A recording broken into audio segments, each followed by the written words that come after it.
지금 또다시 한 영상이 인터넷을 뒤흔들었습니다. 한국인 관광객이 태국 야시장에서 도둑으로 오해받는 불편한 상황이 포착됐는데요. 특히 사실 확인 없이 퍼진 이 영상으로 한국인의 이미지가 영향을 받으면서 진실 문제가 화두로 떠올랐습니다. 소셜미디어에서는 이 영상이 확산된 이후 부정적 댓글이 늘어나고 양국 시민들 사이에서도 불필요한 오해가 생겨나기 시작했습니다. 이 영상은 많은 조회수를 기록했지만 사실은 오해였다는 점이 밝혀졌음에도 일부 사람들은 여전히 진실보다 믿고 싶은 것을 선택하고 있습니다. 언론은 진실을 알리려 노력했지만 이미 퍼진 인식을 바로잡기는 쉽지 않았고 그로 인해 일부 오해가 남게 되었죠. 그때 한 태국 유학생의 의미 있는 질문이 많은 사람들에게 생각할 거리를 주었습니다. 이후 편견을 넘어 진실을 찾아 한국으로 떠난 그의 여정은 문화적 이해와 개인적 경험 사이에서 균형을 찾아가는 의미 있는 사례가 된 이야기, 지금 바로 보러 가시죠. 안녕하세요. 저는 태국 치앙마이에서 국제관계학을 공부하는 학생입니다. 태양이 서서히 지평선 위로 오르고 있었습니다. 창문을 통해 들어오는 빛이 제 침대 끝자락을 따뜻하게 물들였죠. 하지만 저는 이미 오래전부터 깨어 있었어요. 손가락으로 화면을 계속해서 스크롤하며 영상을 반복해서 보고 있었습니다. 몇 번을 봐도 똑같은 장면이었어요. 한국인 관광객이 태국 야시장에서 도둑으로 오해받는 불편한 상황이 담긴 영상. 이게 벌써 조회수가 수십만을 넘었네. 저는 숫자를 중얼거리며 댓글을 살폈어요. 영상 아래에는 수많은 댓글이 달려 있었습니다. 일부는 한국인들을 향한 부정적인 내용으로 가득했죠. 한국인들은 항상 이런 식이야. 예의 없는 관광객들, 자기네 나라로 돌아가라. 이건 당연한 결과지. 댓글들을 읽을수록 가슴 한편이 불편해졌습니다. 이미 언론을 통해 이 사건이 오해였다는 사실이 밝혀졌음에도 사람들은 여전히 진실보다 자신들이 믿고 싶은 것을 선택하고 있었어요. 저는 휴대폰을 내려놓고 천장을 바라보았습니다. 진실과 인식 사이의 간극이 이토록 클 수 있다는 사실이 저를 혼란스럽게 했어요. 우린 진짜를 보고 있는 걸까? 아니면 믿고 싶은 걸 보고 있는 걸까? 학교 식당에서 점심을 먹으며 저는 친구들과 대화를 나눴어요. 평소처럼 가벼운 농담과 웃음이 오갔지만 화제는 곧 그 영상으로 넘어갔습니다. 너도 봤어? 한국인들이 야시장에서 문제 일으킨 영상. 마카오가 먼저 입을 열었어요. 응, 봤어. 근데 그거 오해래. 나중에 밝혀졌대. 제가 대답했습니다. 오해? 그럴 리가 없어. 영상이 너무 명확한데? 나팟이 고개를 저었어요. 난 한국인들이 태국에 와서 그런 행동하는 거 이번이 처음이 아니라던데. 저는 잠시 입을 다물었습니다. 친구들의 확신에 찬 목소리가 귓가에 맴돌았어요. 그들은 자신이 본 것을 진실이라 믿고 있었죠. 하지만 제게는 모든 것이 불확실했습니다. 영상 속 현실과 실제 현실 사이에 무엇이 진짜일까? 묘한 불편함이 제 마음을 휘감았어요. 오후 수업이 끝나고 학교 게시판 앞에 서서 저는 새로운 공지를 발견했습니다. 한국 교환학생 프로그램 참가자 모집. 평소라면 그냥 지나쳤을 공지였지만 오늘따라 유독 눈에 들어왔어요. 마카오가 제 어깨를 툭 치며 다가왔습니다. 뭘 그렇게 열심히 보고 있어? 이거 한국 교환학생 프로그램이래. 한국? 설마 지원할 생각은 아니지? 마카오가 놀란 표정으로 물었어요. 저는 잠시 생각에 잠겼습니다. 아침부터 본 그 영상, 친구들의 단정적인 말들, 그리고 제 머릿속을 맴도는 의문들, 모든 것이 뒤섞여 제 마음을 흔들었어요. 모르겠어. 직접 가보면 다를까? 그날 밤 저는 침대에 누워 천장을 바라보며 생각했습니다. 한국에 대한 큰 관심은 없었지만 최근 들어 쏟아지는 자극적인 콘텐츠와 주변 사람들의 확신에 저도 흔들리고 있었어요. 진실은 무엇일까? 직접 가서 확인할 수 있을까? 확신은 없었지만 궁금증과 막연한 책임감이 저를 움직였습니다. 저는 자리에서 일어나 컴퓨터 앞에 앉았어요. 지원서를 작성하기 시작했습니다. 마지막 문장에 이르러 저는 잠시 멈추었어요. 키보드 위에 올려진 손가락이 머뭇거렸습니다. 그리고 천천히 타이핑했어요. 내가 믿고 있는 이미지가 진짜인지 확인하고 싶습니다. 제출 버튼을 누르는 순간 제 마음은 이미 한국을 향해 날아가고 있었습니다. 선선한 바람이 제 얼굴을 스치며 지나갔습니다. 태국 치앙마이의 마지막 아침이었어요. 창문 너머로 익숙한 풍경이 펼쳐졌죠. 이제 곧 낯선 나라, 낯선 도시로 떠나야 한다는 생각에 가슴이 쿵쾅거렸습니다. 설렘인지 불안인지 구분하기 어려운 감정이었어요. 파이, 정말 가기로 마음먹은 거야?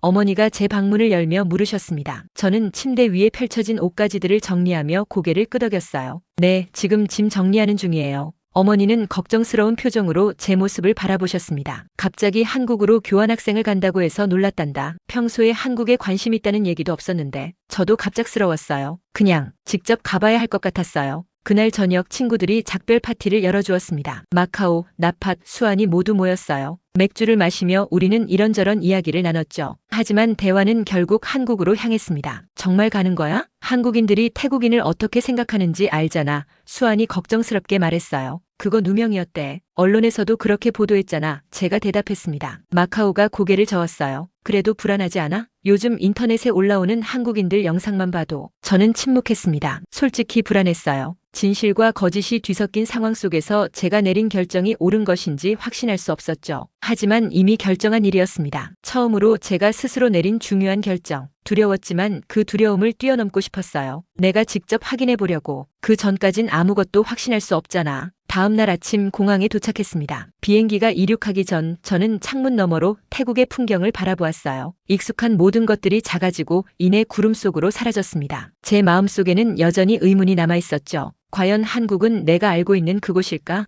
6시간의 비행 끝에 인천국제공항에 도착했습니다. 출구로 나오자마자 느껴지는 낯선 공기, 낯선 언어, 낯선 얼굴들. 모든 것이 새롭고 혼란스러웠어요. 안내 표지판을 찾아 헤매다 겨우 공항철도를 탔습니다. 열차 안에서 저는 주변 사람들을 관찰했어요. 다들 자신의 휴대폰에 집중하거나 조용히 앉아 있었죠. 아무도 말을 걸지 않았습니다. 그 순간 제 머릿속에 떠오른 생각. 역시 영상에서 본 것과 비슷한 걸까? 서울대학교 기숙사에 도착했을 때는 이미 저녁이었어요. 짐을 풀고 룸메이트를 기다렸습니다. 조금 뒤 문이 열리고 한국인 학생이 들어왔어요. 그는 제게 간단히 고개를 숙이고는 자신의 짐을 정리하기 시작했습니다. 안녕하세요. 저는 파이라고 합니다. 태국에서 왔어요. 용기를 내어 말을 걸었죠. 그는 잠시 하던 일을 멈추고 저를 바라보았습니다. 아, 네. 저는 민준이에요. 그게 전부였어요. 더 이상의 대화는 없었습니다. 저는 불편한 침묵 속에서 침대에 누웠어요. 이국적인 환경에서의 첫날은 기대했던 것보다 훨씬 외롭고 차가웠습니다. 인천공항, 지하철, 기숙사, 모든 곳에서 만난 사람들은 표정이 없었고 영어도 잘 통하지 않았어요. 룸메이트는 무뚝뚝했고 저녁에 먹은 학교 식당 음식은 너무 짰습니다. 그날 밤 저는 일기장을 펼쳐들었어요. 펜을 잡고 오늘의 감정을 적기 시작했습니다. 첫인상은 싸늘했다. 역시 영상이 틀린 게 아니었어. 그 순간 마음 한구석에서 작은 목소리가 들려왔어요. 정말 그럴까? 아직 첫날인데. 하지만 저는 그 생각을 밀어냈습니다. 첫날부터 확증 편향에 빠지고 싶지 않았어요. 내일은 더 나아질 거라고, 더 많은 것을 보고 경험할 수 있을 거라고 스스로를 다독였습니다. 창밖으로 서울의 밤 풍경이 펼쳐졌어요. 낯선 도시의 불빛이 마치 별처럼 반짝였습니다. 이 도시 속에서 저는 과연 무엇을 발견하게 될까요? 그 답을 찾기 위한 여정이 이제 막 시작되었습니다. 다음 날 아침 창문을 통해 들어오는 햇살에 눈을 떴습니다. 잠시 이곳이 어디인지 혼란스러웠지만 곧 제가 한국에 와 있다는 사실을 떠올렸어요. 룸메이트인 민준이는 이미 방을 나간 후였습니다. 침대는 깔끔하게 정리되어 있었고 그의 흔적은 찾아볼 수 없었죠. 첫 한국어 수업이 오전 9시에 시작한다는 걸 기억하고 부랴부랴 준비했습니다. 지도를 보며 강의실을 찾아가는 것은 쉽지 않았어요. 캠퍼스는 생각보다 훨씬 넓었고 한글로만 쓰인 표지판들은 저에게 아무런 도움이 되지 않았습니다. 결국 수업에 10분 지각했고 들어가자마자 모든 시선이 저에게 쏠렸어요. 죄송합니다. 길을 잃었어요. 제가 어색한 미소를 지으며 말했습니다. 교수님은 고개를 끄덕이셨지만 딱히 반갑게 맞아주지는 않으셨어요. 자리에 앉으세요. 수업은 예상보다 훨씬 어려웠습니다. 한글 자음과 모음을 배우는 기초과정이었지만 발음이 태국어와는 완전히 달랐어요. 다른 유학생들은 이미 기본적인 한국어를 알고 있는 것 같았습니다. 저만 모든 것을 처음부터 배우는 기분이었죠. 기역, 니은, 디귿. 교수님의 발음을 따라하려 했지만 제 혀는 자꾸 엉뚱한 소리를 냈어요. 수업이 끝나고 다른 유학생들은 각자 그룹을 지어 식당으로 향했습니다. 저는 혼자 남겨졌어요. 한 무리에 끼고 싶었지만 먼저 다가갈 용기가 나지 않았습니다. 결국 혼자 캠퍼스를 돌아다니기로 했어요. 점심시간에 학교 식당에 들어섰을 때 인파에 압도됐습니다. 모든 테이블이 사람들로 가득했고 한국어가 넘쳐나는 공간에서 저는 외딴섬 같은 기분이었어요. 음식을 주문하는 것도 일이었습니다. 메뉴판은 모두 한글로만 적혀 있었고 직원들은 영어를 거의 알아듣지 못했어요. 이거 주세요. 저는 메뉴판의 사진을 가리키며 말했습니다. 받아든 음식은 빨간 국물에 면이 들어있는 것이었어요. 한 입 먹자마자 매운맛에 눈물이 났습니다. 주변 한국 학생들은 그런 음식을 아무렇지 않게 먹고 있었죠. 저는 물을 여러 번 마시며 간신히 반 그릇을 비웠어요. 너무 맵다. 식당에서 나와 기숙사로 돌아가는 길에 민준이와 마주쳤습니다. 그는 다른 친구들과 함께 걷고 있었어요. 민준 씨, 안녕하세요. 저는 반갑게 인사했습니다. 민준이는 잠시 멈춰 서서 저를 바라보았어요. 아, 파이 씨, 학교 어때요? 조금 어려워요. 한국어를 전혀 몰라서. 그렇군요.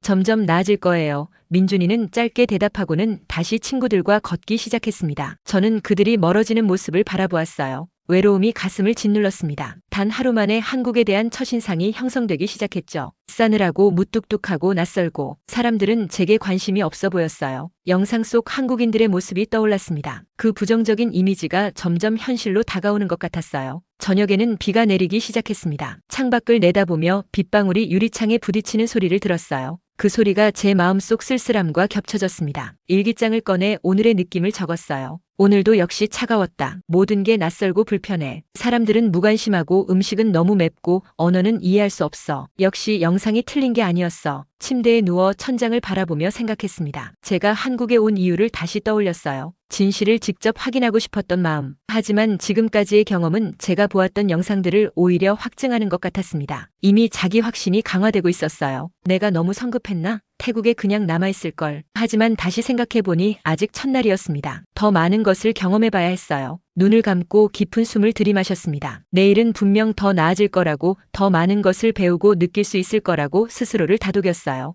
어쩌면 첫인상이 전부는 아닐지도 모릅니다. 한국에 온 지 일주일이 지났습니다. 여전히 모든 것이 낯설었지만 조금씩 적응해가고 있었어요. 매일 아침 한국어 수업을 듣고 오후에는 국제관계학 강의에 참석했습니다. 언어의 장벽은 여전했지만 적어도 학교 지도는 이제 읽을 수 있게 되었죠. 그날도 평소와 같은 하루였습니다. 오후 강의가 끝나고 기숙사로 돌아가는 길이었어요. 갑자기 주머니가 가벼운 느낌이 들었습니다. 멈춰 서서 주머니를 뒤졌어요. 지갑이 없었습니다. 이런, 어디에 떨어뜨렸지? 걱정스러운 마음으로 수업을 들었던 강의실로 되돌아갔습니다. 의자 및 책상 위를 샅샅이 뒤졌지만 지갑은 보이지 않았어요. 혹시 식당에 두고 왔을까 싶어 그곳도 찾아봤습니다. 하지만 역시나 찾을 수 없었죠. 여기 있었는데 분명히. 허탈한 마음으로 다시 기숙사로 향하던 중 목이 타는 느낌이 들었습니다. 복도 끝에 음료수 자판기가 보였어요. 갈증을 해소하고 싶었지만 지갑을 잃어버린 상태였죠. 그냥 지나칠까 하다가 자판기 앞에 멈춰 섰습니다. 값을 확인하니 1,000원이었어요. 주머니를 다시 뒤적거려 봤지만 동전 몇 개밖에 나오지 않았습니다.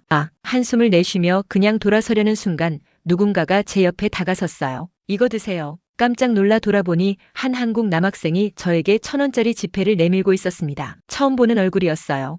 괜찮아요. 제가 지갑을 잃어버렸거든요. 저는 어색하게 웃으며 말했습니다. 그 학생은 고개를 저었어요. 괜찮아요. 이거 마시고 천천히 찾아요. 그의 친절한 제스처에 저는 잠시 말문이 막혔습니다. 지난 일주일 동안 쌓아온 한국인에 대한 인식과 맞지 않는 행동이었어요. 망설이다가 감사의 마음을 담아 그 돈을 받았습니다. 정말 고맙습니다. 그는 빙그레 웃더니 고개를 끄덕이고 자리를 떠났어요. 저는 음료수를 뽑아 마시며 그 순간을 곱씹었습니다. 작은 친절이었지만 마음이 따뜻해졌어요. 그동안 쌓아온 한국인에 대한 인식에 첫 균열이 생긴 것 같았습니다. 기숙사로 돌아온 저는 민준이에게 지갑을 잃어버렸다고 말했어요. 평소와 다르게 그는 제 이야기를 진지하게 들어주었습니다. 학생증도 있었어요?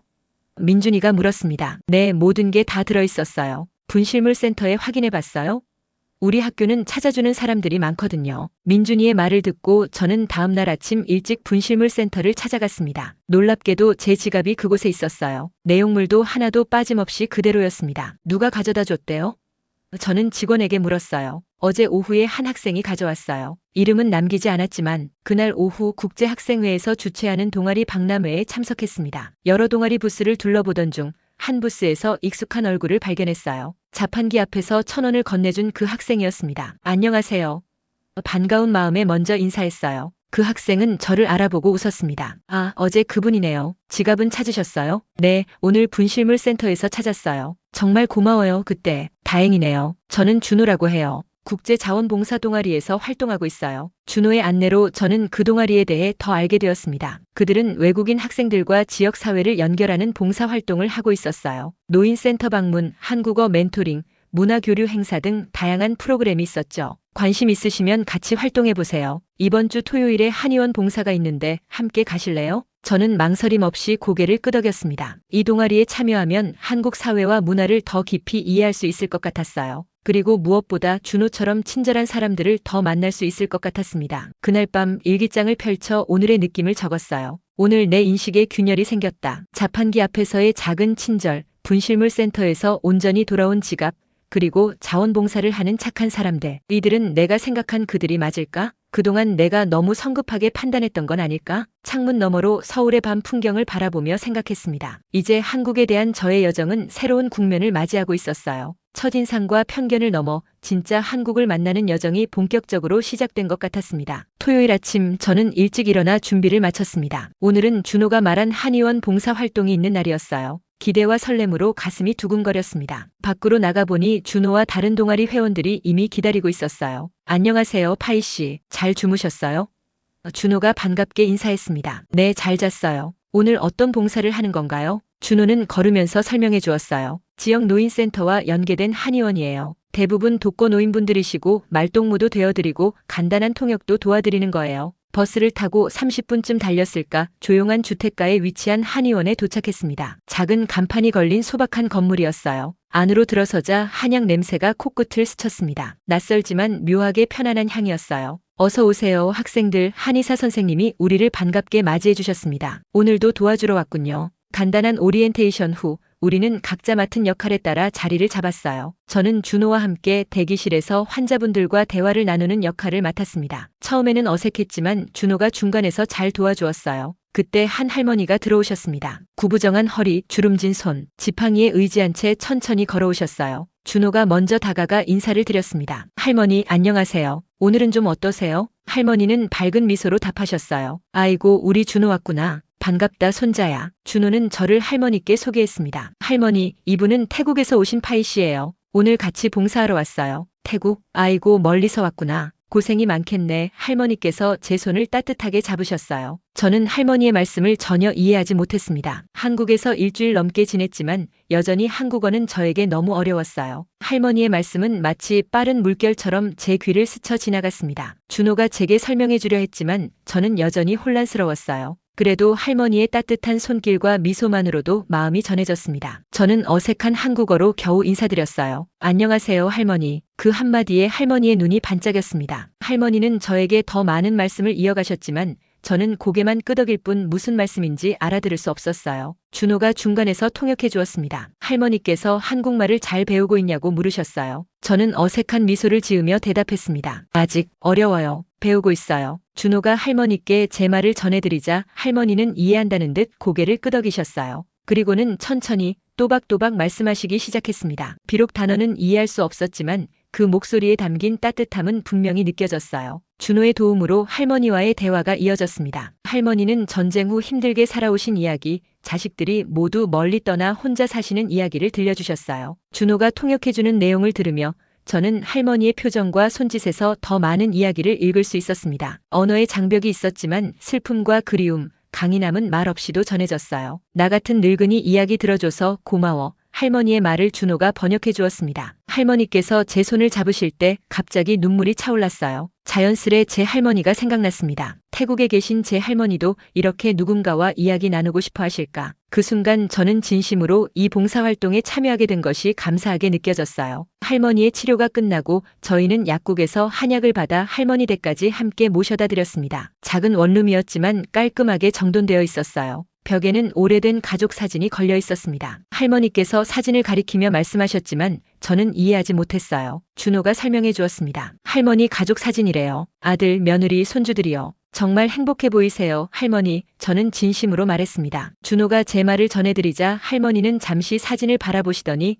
작게 한숨을 내쉬셨어요. 할머니의 말씀을 준호가 번역해 주었습니다. 다들 바빠서 자주 못 오신대요. 그래도 이해하시고 다들 잘 살고 있으면 그걸로 됐다고 하세요. 그 말씀에 가슴이 아팠습니다. 말은 완전히 통하지 않아도 이 순간 할머니의 외로움이 고스란히 전해졌어요. 준호와 저는 할머니와 함께 차를 마시며 더 많은 이야기를 나눴습니다. 저는 몇 마디 한국어로 질문하려 했지만 말이 꼬여 웃음이 나왔어요. 할머니도 같이 웃으셨습니다. 그 웃음 속에서 언어보다 더 깊은 교감이 오갔어요. 떠날 시간이 되자 할머니는 주머니에서 사탕 2개를 꺼내주셨어요. 할머니의 말씀은 이해할 수 없었지만 그 마음만은 확실히 느껴졌습니다. 할머니 댁을 나오면서 저는 처음으로 도움이 되고 있다는 기쁨을 느꼈습니다. 단순히 한국을 관찰하러 온 것이 아니라 이곳에서 누군가에게 작은 위로가 되었다는 사실이 가슴을 따뜻하게 했어요. 준호 씨, 이런 봉사 어떻게 시작하게 됐어요?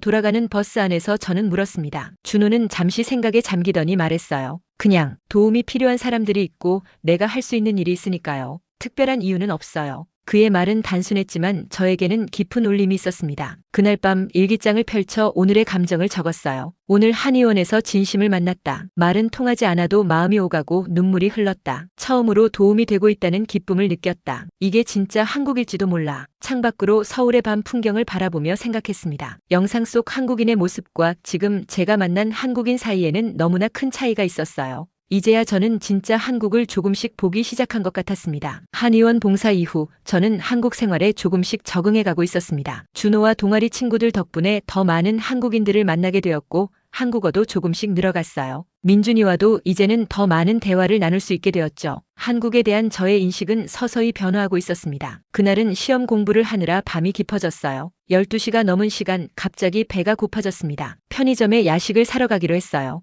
기숙사에서 나와 조용한 거리를 걷기 시작했습니다. 한국의 밤거리는 생각보다 안전하고 평화로웠죠. 편의점까지 가는 길 갑자기 누군가가 제 어깨를 탁 쳤어요. 깜짝 놀라 돌아보니 제복을 입은 2명의 경찰관이 서 있었습니다. 신분증 좀 보여주세요. 순간 당황했어요. 무슨 일이지? 내가 뭘 잘못했나? 생각할 틈도 없이 한 경찰관이 다시 물었습니다. 태국인이죠? 신분증 좀. 저는 머뭇거리며 주머니를 뒤적였어요. 하필 학생증과 여권을 기숙사에 두고 나왔던 겁니다. 경찰관들은 서로 눈짓을 주고받았어요. 불법 체류자 단속 중입니다. 신분증이 없으시면 저희와 함께 가셔야 합니다. 말이 통하지 않는 상황에서 저는 당황스러웠어요. 제가 합법적으로 한국에 있는 교환학생이라고 설명하려 했지만 부족한 한국어 실력으로는 제대로 의사 전달이 되지 않았습니다. 경찰관들은 제 말을 의심하며 저를 경찰차로 안내했어요. 경찰서로 가는 차 안에서 저는 처음으로 외국인으로서의 위축감을 느꼈습니다. 제가 누군지 왜 여기 있는지 설명할 수 없다는 무력감이 밀려왔어요. 마치 영상 속 한국인 관광객이 도둑으로 오해받았던 그 상황처럼 저도 지금 누명을 쓰고 있다는 생각이 들었죠. 경찰서에 도착해서야 영어가 가능한 경찰관을 만날 수 있었어요.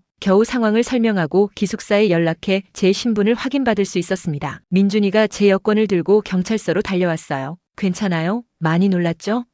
민준이가 걱정스러운 얼굴로 물었습니다. 저는 고개를 끄덕였어요. 네, 조금 무서웠어요. 집으로 돌아가는 길 민준이가 설명해 주었습니다. 요즘 불법 체류자 단속이 심해서 그래요. 미안해요. 이런 일을 겪게 해서. 아니에요. 그냥 처음 겪는 일이라 당황했어요. 기숙사로 돌아와 침대에 누워 오늘 있었던 일을 곱씹어봤습니다. 잠시지만 제가 느꼈던 억울함과 위축감, 그리고 깨달았어요. 편견은 누구에게나 어디서나 칼이 된다. 한국 생활도 어느덧 막바지에 접어들고 있었습니다. 봉사활동을 통해 만난 친구들, 한국어 수업에서 알게 된 외국인 학생들, 그리고 민준이와도 이제는 친한 친구가 되었어요. 처음 왔을 때의 불안과 편견은 어느새 따뜻한 기억들로 채워져 있었습니다. 귀국을 하루 앞둔 저녁 준호와 다른 친구들이 작별 모임을 열어주었어요. 한강 근처 치맥집에서 우리는 맥주를 마시며 지난 몇 개월을 추억했습니다. 파이 씨, 한국 생활은 어땠어요? 처음 생각했던 것과 달랐나요?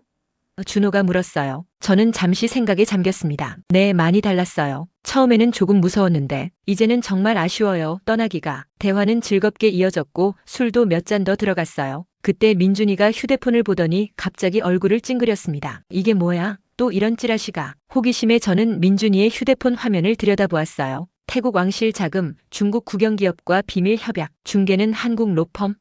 제목만으로도 누가 봐도 자극적인 기사였습니다. 이게 뭐예요? 저는 물었어요. 민준이는 한숨을 쉬며 휴대폰을 내려놓았습니다. 그냥 인터넷에 떠도는 찌라시예요. 출처도 불분명한 소문인데 자꾸 이런 식으로 퍼져요. 준호도 고개를 저었어요. 요즘 이런 거 많아요. 클릭만 유도하는 가짜뉴스죠. 저는 불편한 마음으로 그 기사 제목을 다시 읽었습니다. 태국, 중국, 한국 세 나라가 모두 연결된 음모론 같은 내용이었어요. 마치 제가 처음 보았던 한국인 관광객 폭행 영상처럼 이것도 진실이 왜곡된 것은 아닐까 하는 생각이 들었습니다. 이런 기사 보면 어떻게 생각해요? 저는 민준이에게 물었어요. 민준이는 어깨를 으쓱했습니다.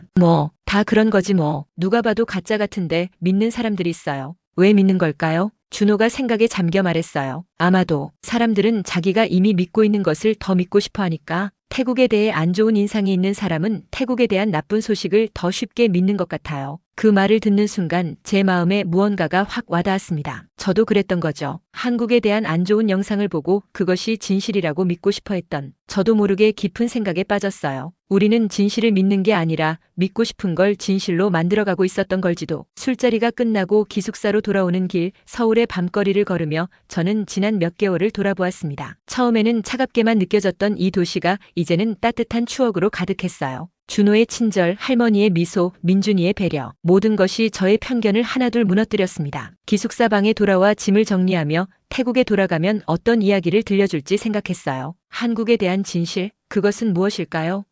영상 속 한국일까? 제가 경험한 한국일까? 아마도 둘 다일 것입니다. 어떤 나라도 어떤 사람도 한 가지 모습으로만 정의될 수는 없으니까요. 중요한 것은 열린 마음으로 직접 보고 듣고 느끼는 것. 그것이 제가 이 여정에서 배운 가장 큰 교훈이었습니다. 창문 너머로 서울의 마지막 밤을 바라보며 저는 일기장에 마지막 문장을 적었어요. 세상은 내가 보고 싶은 대로 보인다. 그러니 더 넓게, 더 깊게 보자. 태국으로 돌아온 지 일주일이 지났습니다. 오랜만에 만난 친구들, 오랜만에 먹는 태국 음식, 오랜만에 듣는 태국어. 모든 것이 익숙하면서도 새롭게 느껴졌어요. 마치 오랜 여행을 마치고 돌아온 듯한 기분이었습니다. 파이, 한국에서는 어땠어? 마카오가 커피숍에서 만나자마자 물었습니다. 응, 생각보다 많이 달랐어. 저는 잠시 생각에 잠기며 대답했어요. 역시 내가 말했잖아. 한국인들 차갑다고 마카오가 단정적으로 말했습니다. 저는 미소를 지었어요. 예전에 저였다면 그 말에 동의했을지도 모릅니다. 하지만 이제는 달랐죠. 아니야. 처음에는 그렇게 느꼈지만 시간이 지나면서 달라졌어. 사람들은 겉모습만으로는 알 수 없는 것 같아. 국제관계학 수업 발표 날이 왔습니다. 교환학생 프로그램 참가자들은 자신의 경험을 발표하기로 되어 있었어요. 저는 떨리는 마음으로 강단에 섰습니다. 준비해온 자료를 펼치고 깊게 숨을 들이마셨어요. 제 발표 주제는 이미지와 현실 사이입니다. 저는 처음 본 영상부터 시작해 한국에 대한 첫인상 그리고 점차 변화해간 인식에 대해 이야기했어요. 자판기 앞에 1,000원 할머니와의 만남, 불체자 해프닝까지 모든 경험이 저를 어떻게 바꾸어 놓았는지 솔직하게 나눴습니다. 나는 한국을 증명하려 갔지만 결국 나 자신을 다시 보게 되었습니다. 우리는 모두 이미지 속에 갇혀 있었어요. 내가 본 영상의 한국인처럼 한국인들이 본 태국인처럼. 발표가 끝나고 교수님은 제게 칭찬을 아끼지 않으셨어요. 그리고 뜻밖의 소식을 전해주셨습니다. 파이, 내 발표 영상이 학교 국제교류 페이지에 올라갔는데 반응이 아주 좋아. 서울대 학생들도 많이 보고 있더라. 집에 돌아와 컴퓨터로 확인해보니 정말 제 발표 영상이 온라인에서 화제가 되고 있었습니다. 댓글들은 대부분 긍정적이었어요. 놀랍게도 한국에서 만났던 사람들의 메시지도 있었습니다. 파이 씨, 덕분에 많은 것을 배웠어요. 우리도 태국에 대해 편견이 있었던 것 같아요. 마이너스 민준, 할머니께서 안부 전해달래요. 다음에 한국 오면 꼭 다시 만나자고요. 마이너스 준호, 화면을 보며 저는 따뜻한 감동을 느꼈습니다. 국경을 넘어 서로를 이해하려는 작은 노력이 이렇게 큰 파장을 일으킬 수 있다니. 그날 밤 저는 제 방벽에 한국에서 찍은 사진들을 붙였어요. 준호와의 봉사활동, 민준이와의 학교 축제, 한의원 할머니와의 만남, 모든 순간이 소중한 기억으로 남아 있었습니다. 마지막 사진 아래에 작은 메모를 붙였어요. 그들은 나를 믿었고 나는 그제야 그들을 보게 되었다. 창밖으로 치앙마이의 밤하늘을 바라보며 생각했습니다. 한국에서의 경험은 단순한 교환학생 프로그램 이상의 의미가 있었어요. 저는 이미지 너머의 진실을 찾아 떠났고 결국 발견한 것은 바로 저 자신이었습니다. 이제 저는 사람을 보는 법을 조금은 알게 된 것 같았어요.